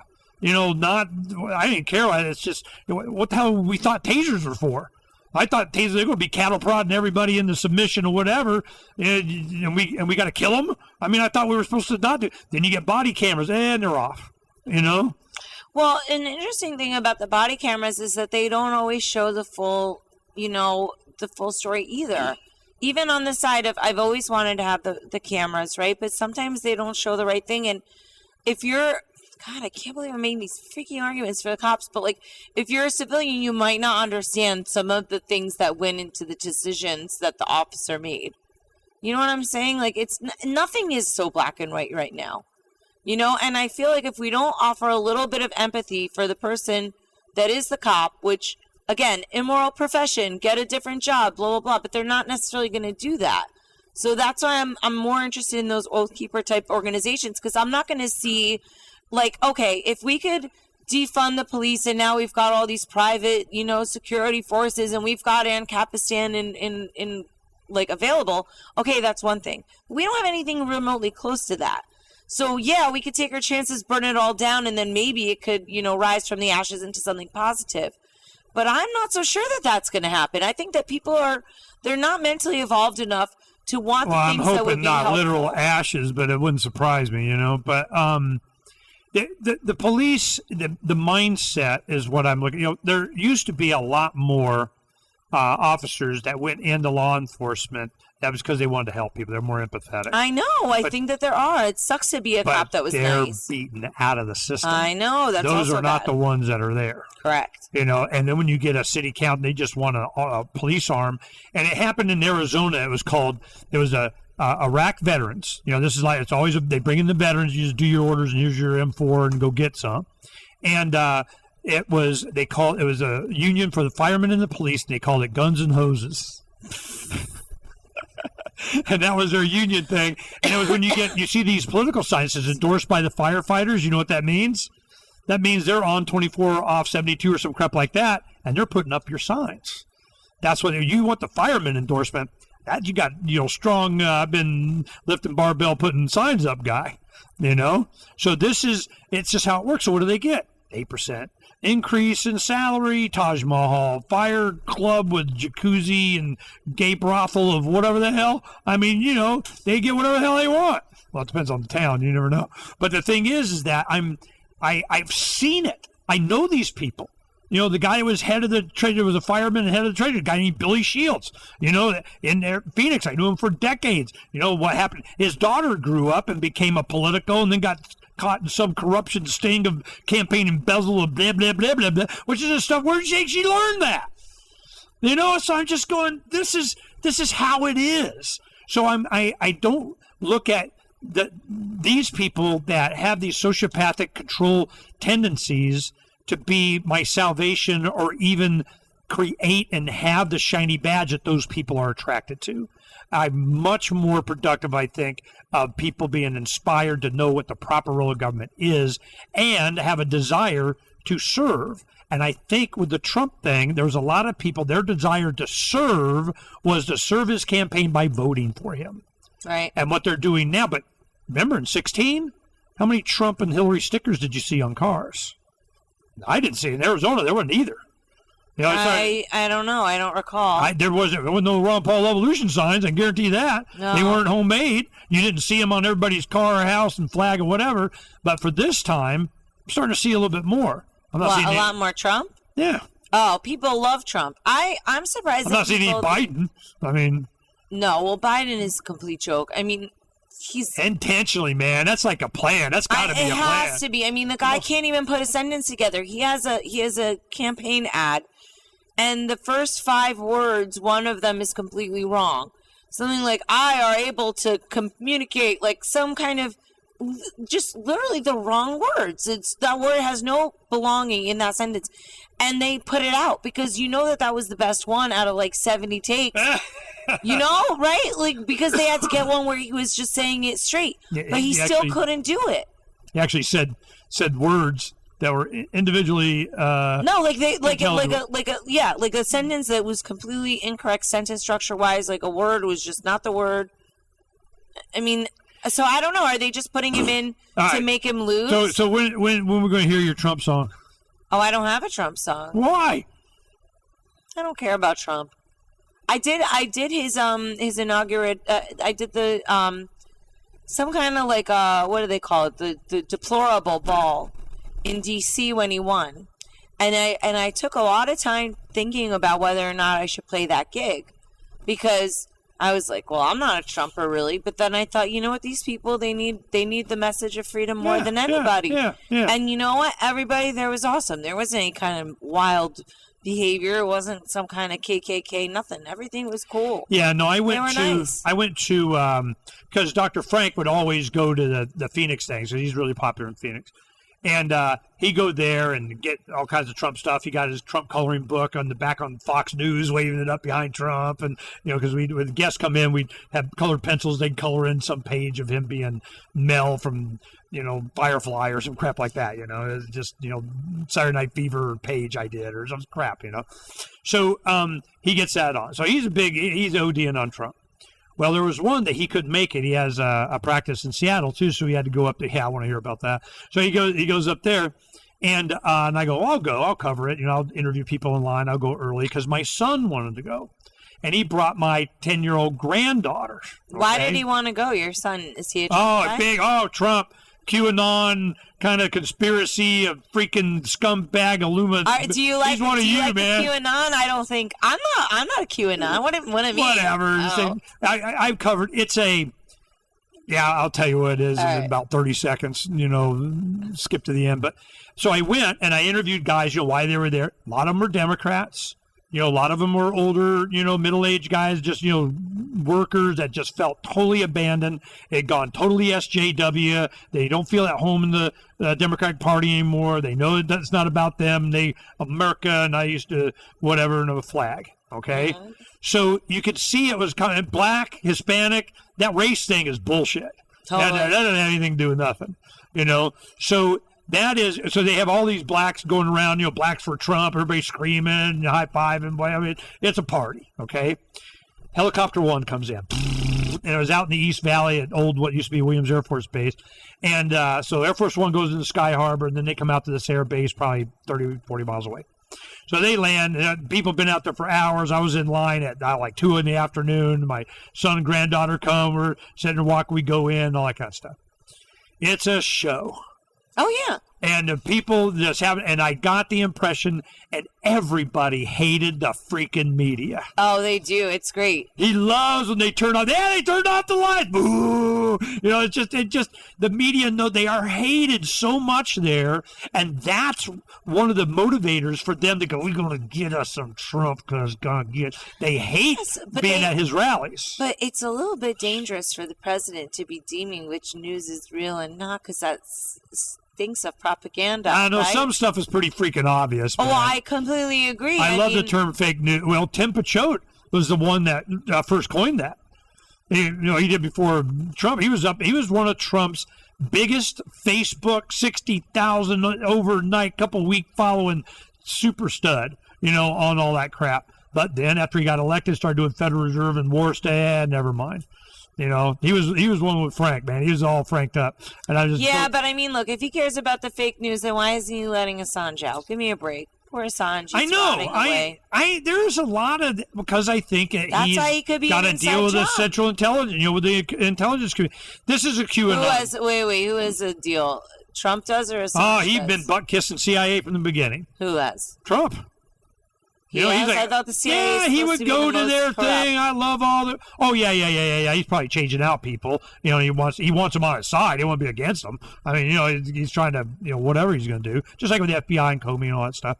Well, yeah, because keep in mind, it's Poindexter and what's his face. They're all bad guys. The bad guys. And so I'm seeing this next time coming. I love the fact when he puts somebody up there. And they think, I got the soapbox. It's Dr. Fauci. I'm going, woohoo! I'm going, oh, man, you are so screwed. Whenever he gets somebody, he gets Priebus. No, not Priebus. Yeah, was it? Reince Priebus from the RNC to be his chief of staff. I go, well, that guy's done. We're going to get that one. Why? Because he always puts somebody at the center of the spotlight before he fires them. Oh. There's Sessions, all these guys. Why the hell did you pick him? To shame them?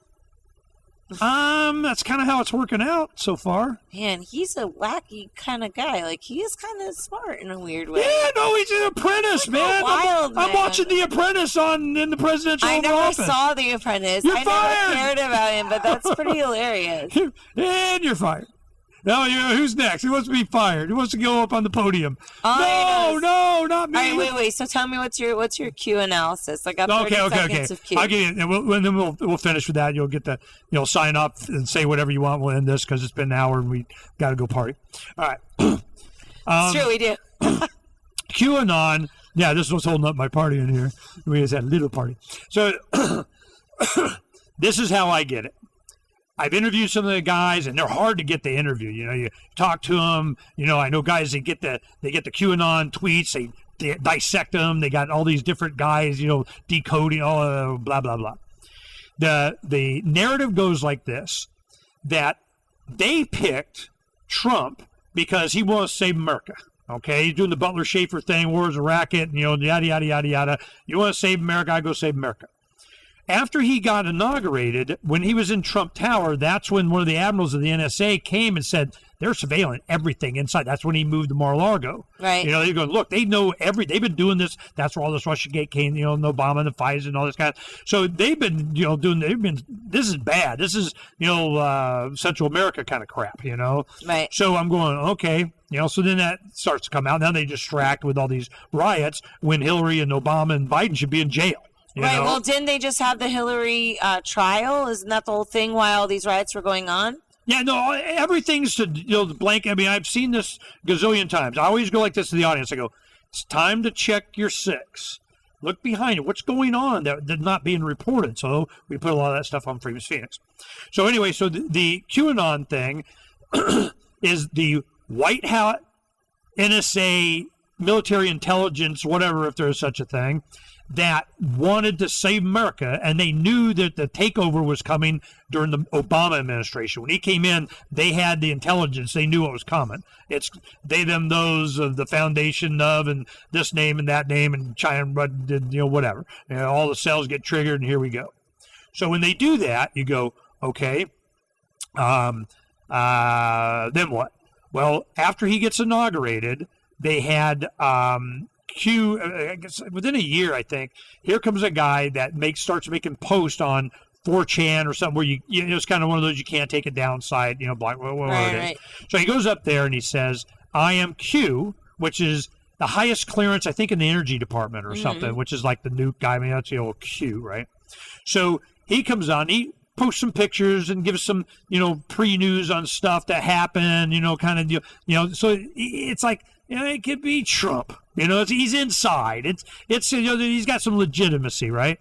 So then he starts talking all this wizard and warlock stuff, which is what the wizards or something is what the military intelligence call themselves. They're wizards, in intelligence stuff. So he's kind of using their jargon, and they're kind of picking up on it. Retired guys go, oh, this is what he's saying. And he's doing all these breadcrumb things for you to go look.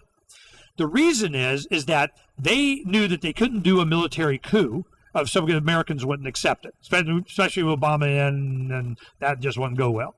So what they did is they said, we're going to go ahead and out these guys, drain the swamp, blah, blah, blah. They'll eventually get arrested. We have all the dirt on them and yada, yada, yada. But the American people have to be exposed and educated on what really going on, who's doing it, how deep it goes, how international, yada, yada, yada, yada, yada, so that they could explain it to others, understand it, and see why he did it, and there wouldn't be a reverse coup, and the Democrats all of a sudden walk in with some general and they kill him a Trump.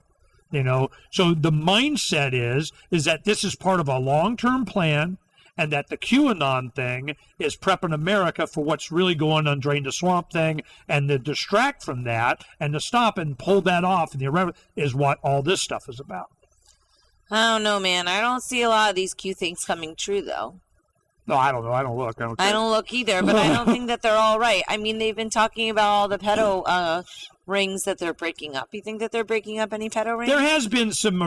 It seems to me, and this is what my fear is that this knowledge gives you hand. It gives you a negotiating position. Then you kind of like start negotiating. I don't want them negotiating away my rights. Okay, Obama won't go straight to jail, but we get blah, blah, blah. Oh, we're going to do riots, and that's okay. Well, if you do that, then we do this. And there's negotiation. There's no negotiation for me, and I see negotiation going on.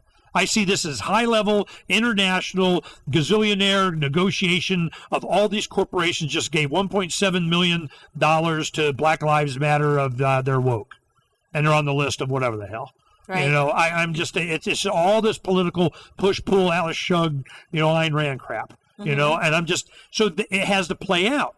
But the only thing is general public opinion is people knowing it, people reacting to it, people bypassing as much as they can, people feeding themselves, people being more decentralized and self-sustaining, kind of let the cities rot, man. I mean, whatever. I drive this bus through St. Louis going to Phoenix. I drove extras of hundreds of miles not to go through the Midwest because the roads suck so much.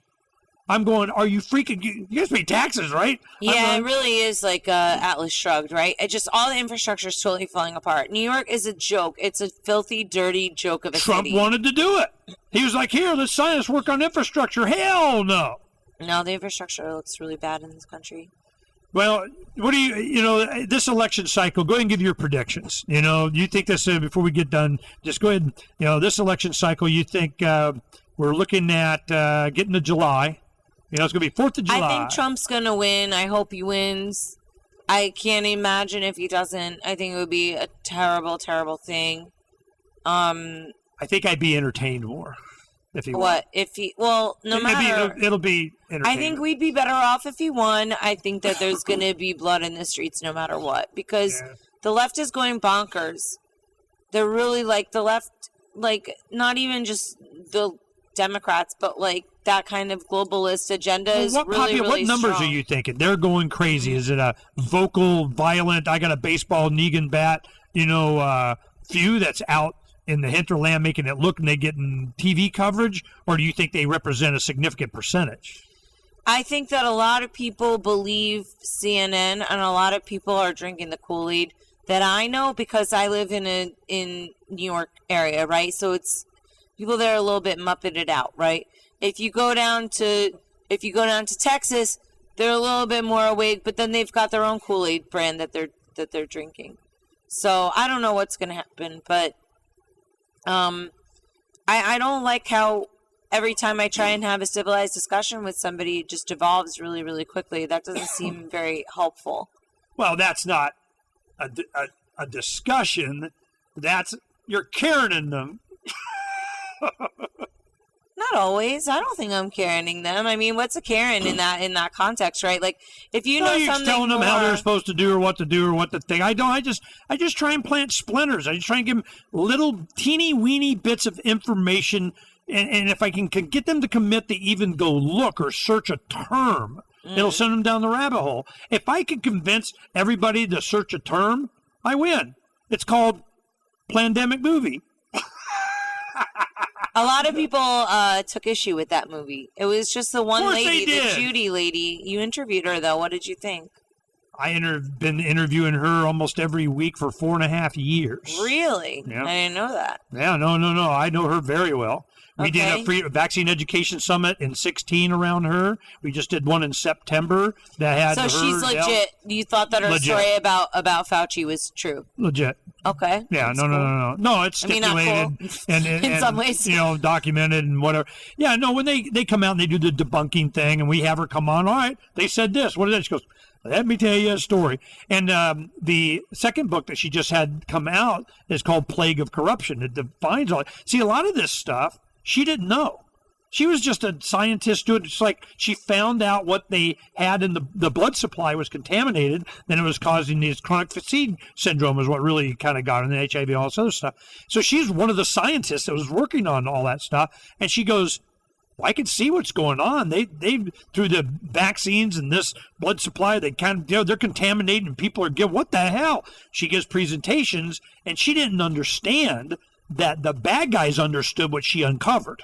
That's what was going on. So they had to, defame her, an enemy of the state, shut her up and kind of, you're not allowed. Well, she goes, you guys do this. This is how bad this is. You do this, I will make my every living breath to come and get some.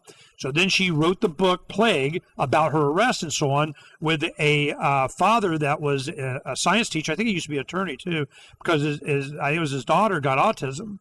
And they caught it early enough with the son. The same thing happened with the vaccine. So they were able to intervene in it with some treatment and kind of stop that. But he has one child that's autistic. So he co-wrote the book with her because she's a scientist and it's way up. I'm like, holy crap, what are you saying? I mean, that's why I got the interview. Dumb it down for me, man, because damn. So we've done this, and then we met all these other doctors and scientists to come to the summit. That's what this is all about. That's why this is funded. Right. Because they knew I knew. I've been doing this since 2009.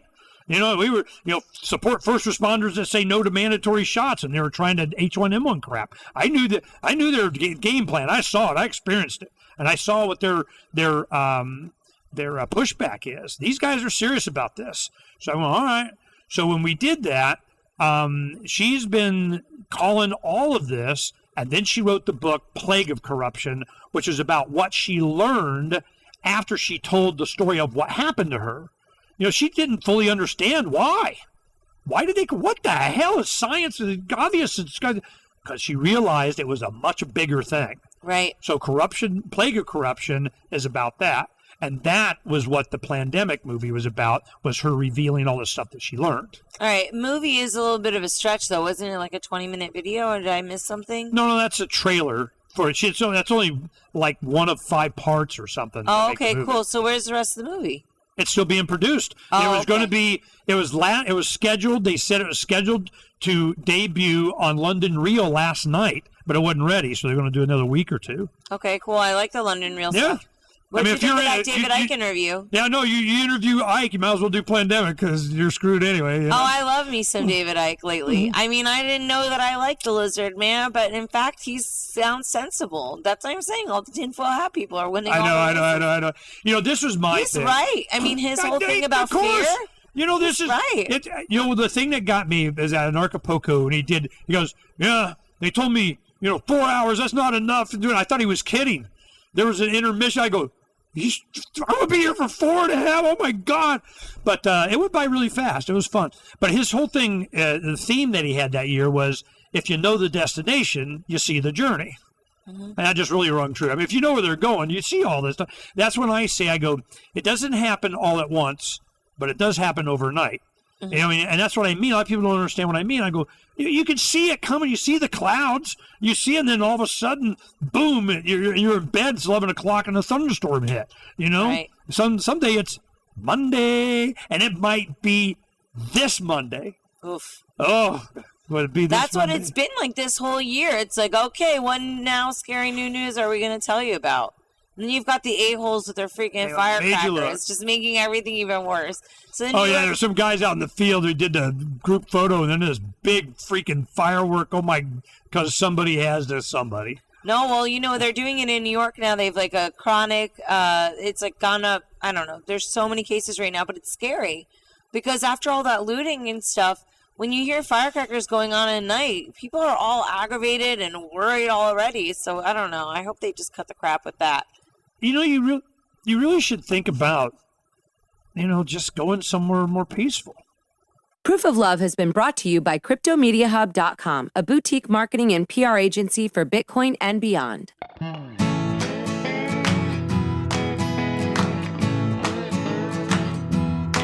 Hey there, it's time for the show, the Tatiana Show, where you make friends and talk life and crypto. We gotta think and reflect and use lots of intellect with our hearts when we work together. I know that it can be so hard out there, looking all around and saying that life ain't fair. So that is why we will fight and stay up late at night, listening to the Tatiana Show.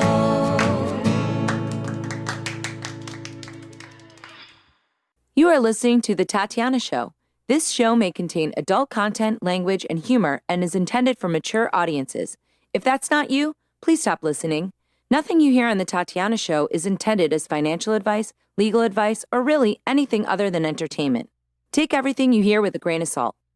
Oh, and if you're listening to us on an affiliate network, the ideas and views expressed on this show are not necessarily those of the network that you're listening on or of any sponsors or any affiliate products you may hear about on this show. Thank you for listening to The Tatiana Show. Please follow us on Twitter at Queen Tatiana or on Facebook and Instagram at Tatiana Moroz Music. More episodes can be found at thetatianashow.com, and make sure you leave a review on iTunes and tell your friends.